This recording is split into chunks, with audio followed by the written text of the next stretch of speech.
Obrigado, agradeço pelas respostas. Com a palavra o senador Jader Babá.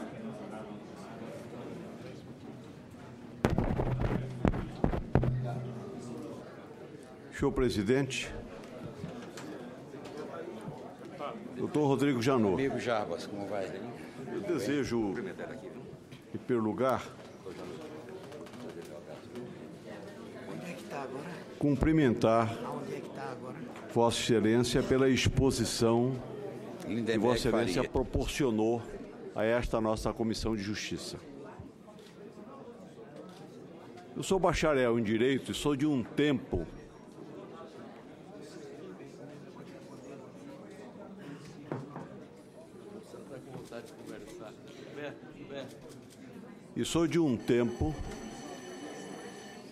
em que o Ministério Público, e entendo que continua devendo ter o conceito de ser o guardião da lei e dos interesses da sociedade.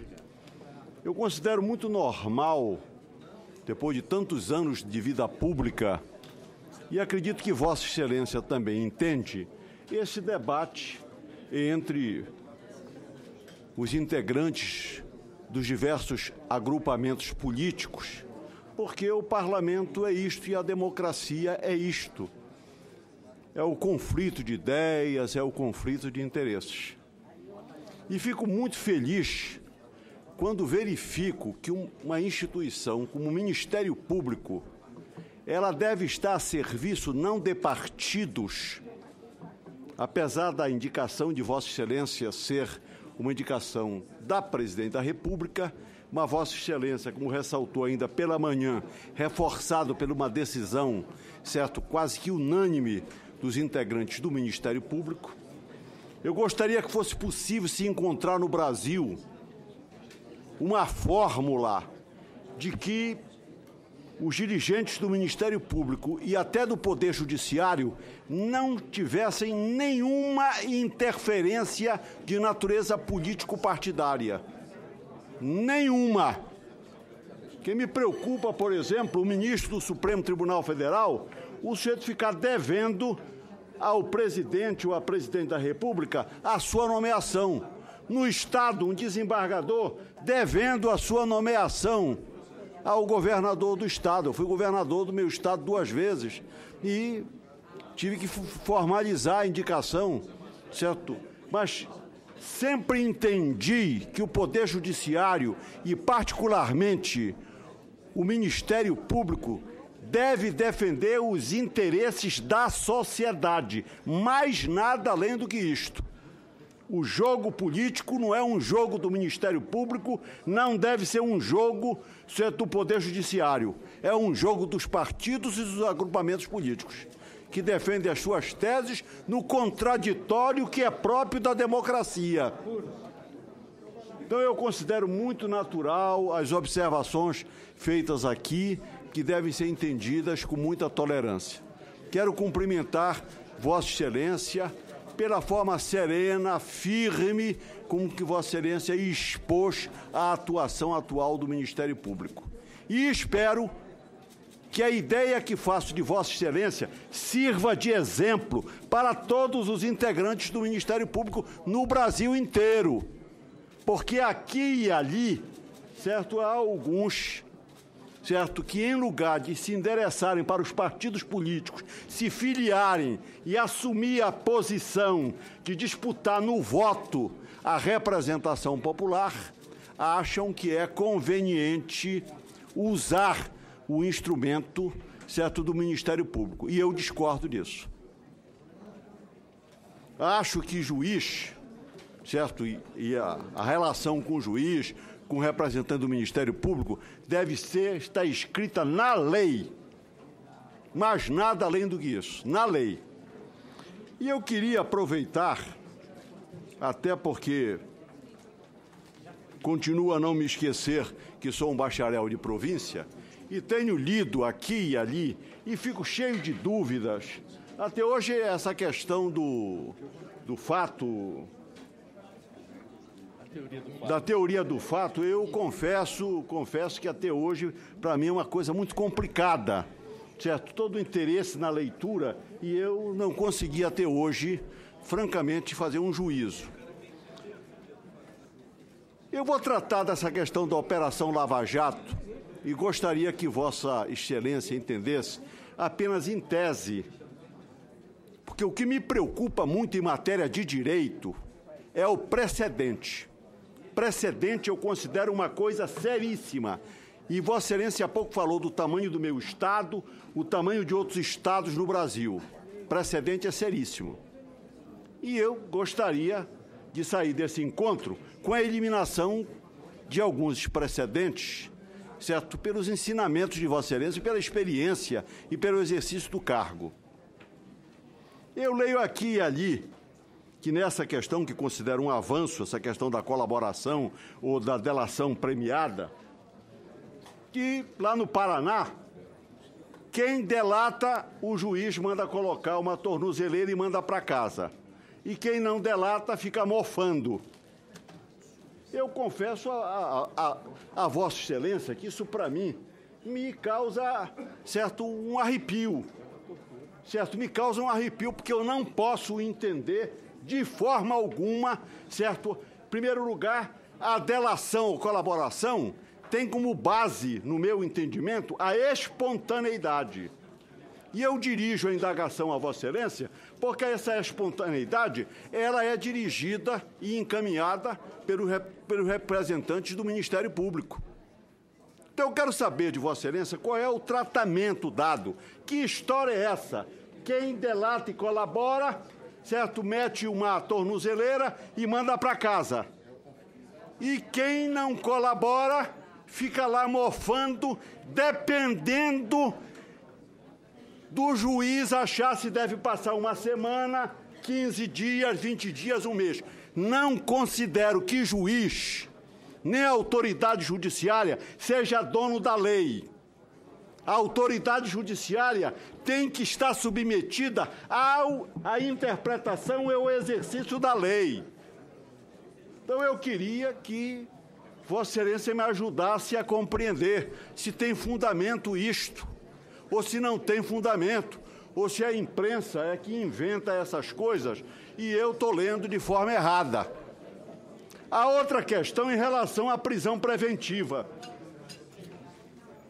A prisão preventiva, ao longo do tempo, doutor Janot, certo, eu sempre tive notícia que havia 2 motivos básicos para a prisão preventiva. A prisão preventiva em razão do agente acusado ou indiciado, certo, ser uma figura de alta periculosidade e que eles, em liberdade, pudesse causar danos à sociedade. E a outra questão seria interferir no processo no sentido de tumultuar a apreciação judicial. Seriam esses 2 pilares da prisão preventiva. Vossa Excelência é a pessoa adequada para me ajudar a entender. Existe um terceiro pilar? O juiz pode manter, pelo tempo que ele quiser, a prisão preventiva? Ele pode fazer isso? Não. No meu entendimento, ele não pode. Mas pode ser que eu esteja equivocado e daí, certo, entenda que eu estou querendo aprender com Vossa Excelência nesse momento e me informar como agente político a respeito disso. Porque aqui e ali eu converso com pessoas, emito juízos e eu não quero emitir juízos. Agora, não acho, quando eu falo em precedente, doutor Janot, esse país que tem o tamanho o meu estado tem a dimensão da Colômbia.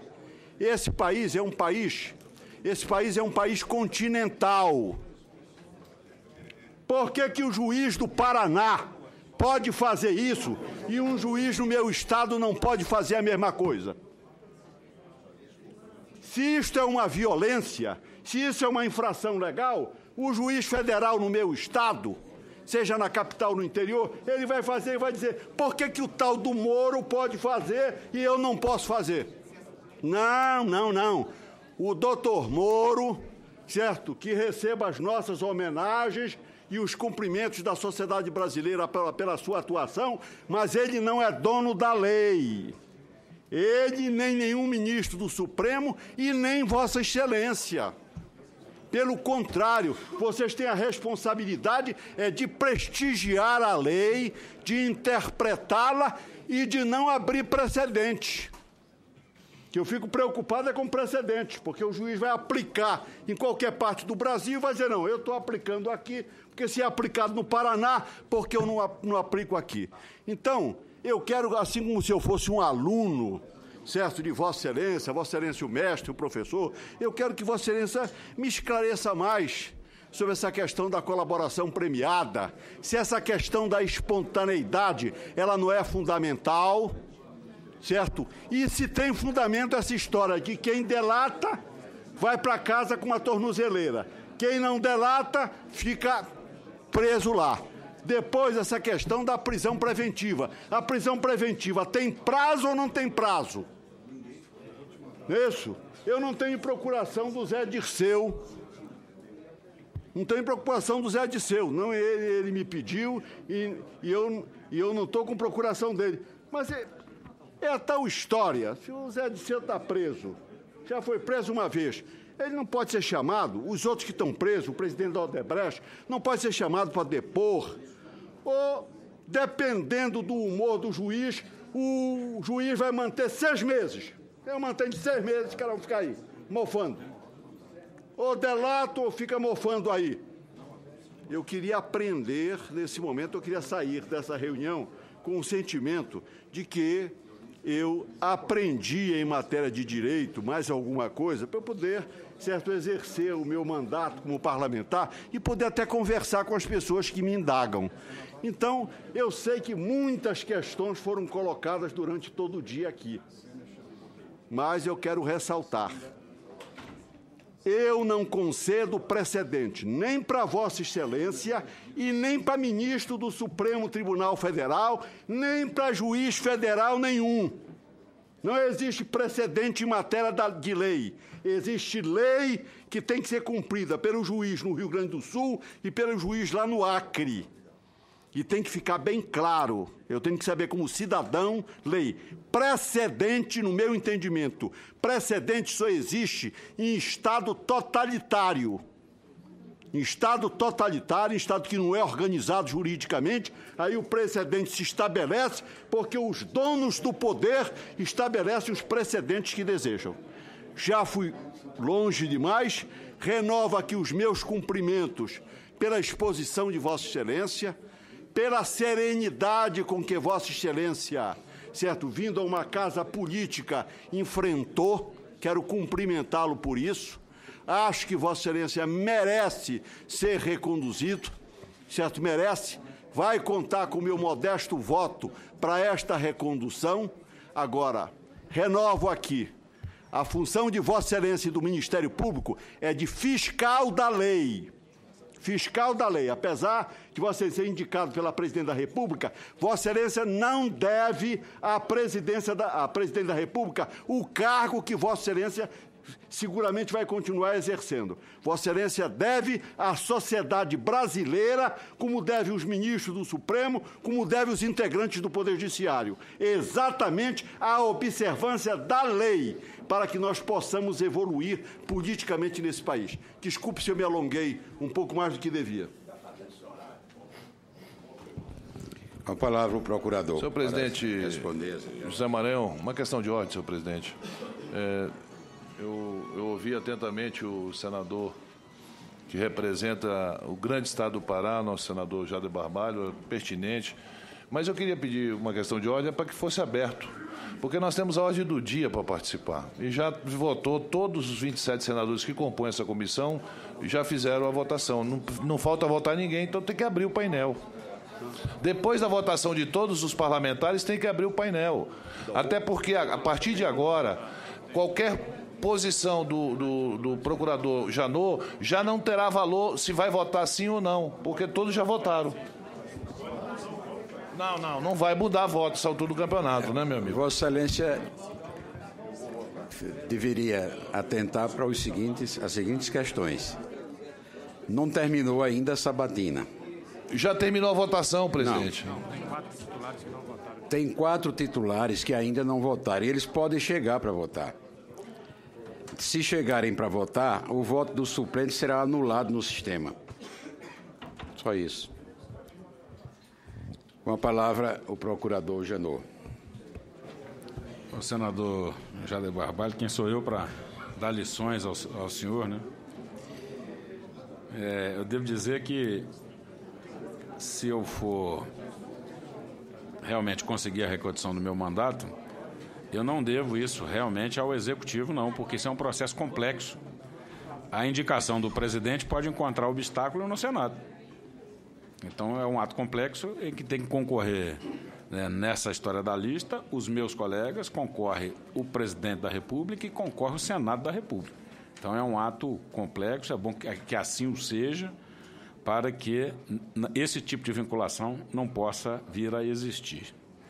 Quanto à questão da colaboração, senador, queria dizer o seguinte: eu forneci um dado aqui, logo no começo dos trabalhos, que 79% das colaborações que foram prestadas no âmbito desta investigação, 79% foi por réu solto, não foi por réu preso.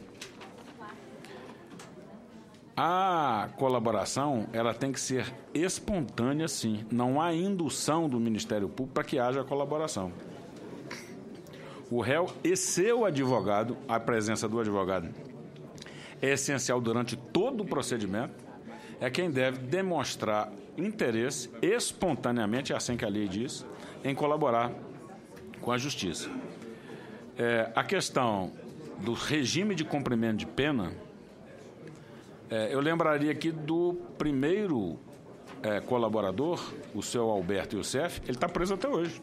Ele não está em casa de tornozeleira, ele está preso, recolhido.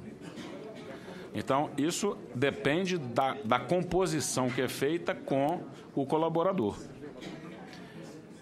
Logo no começo desse instituto, como era um negócio novo para todo mundo, a gente começou a fazer acordo lá atrás com redução do quantitativo de pena.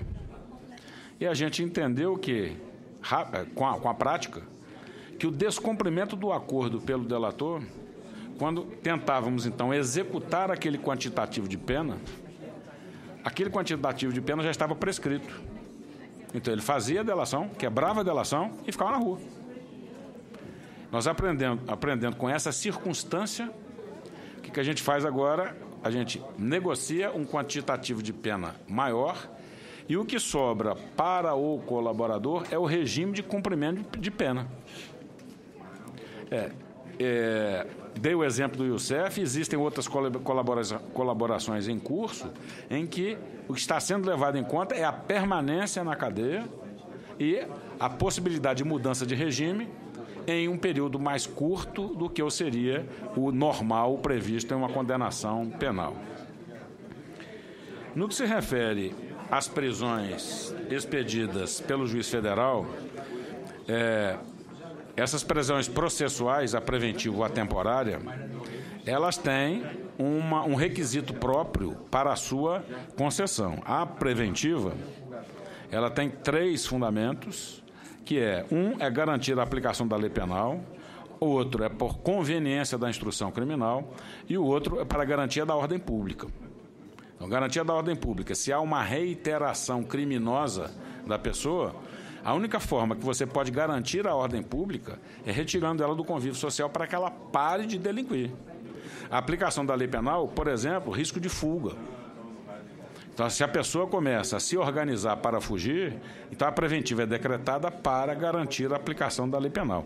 E a conveniência da instrução criminal é quando a pessoa atrapalha a instrução no curso do processo. Então, são esses 3 fundamentos para a decretação da prisão preventiva que não tem prazo. A prisão temporária, essa sim tem prazo.